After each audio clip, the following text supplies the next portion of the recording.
There are people who will say that there is objectively a correct length, and there are people who say the best length is, well, I have heard multiple different theories on this.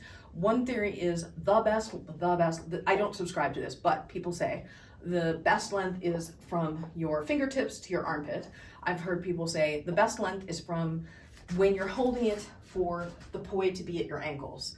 I personally think the best length is the length that you feel comfortable with, and I think it matters. I think what matters is a couple different things.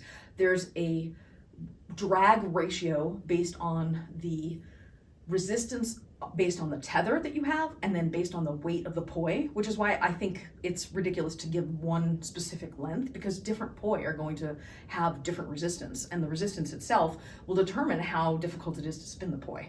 So like, you may feel much more comfortable spinning one set that's heavier at a longer weight or a shorter weight, and the other way around for a lighter one.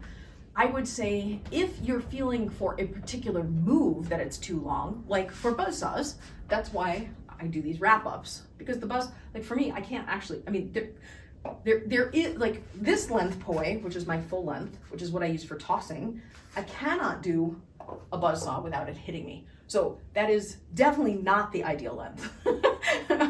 But other than limitations like that, I mean, I could do, this is me using my full length poi, and I could still do an air wrap with that. So it's really a matter of practicing with the right length. And I think unfortunately the answer is what feels good. And you have to play with it to know, which makes it very difficult when you're buying fire poi where they make leashes for you that are a set length. Yes, but it's really tough to do because the weight of your poi heads are on your LED poi are not the same weight as your fire heads. So what might feel comfortable on your LED might not feel good on your fire poi.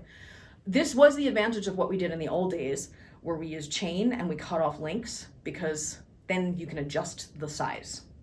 So that might be a solution in the short term until you figure out what length you want, and then you can get, because you can just buy the heads and you can buy dog collar chain, and then you can put together your own. And then once you know what you want, then you can get Technora leashes, which are not adjustable.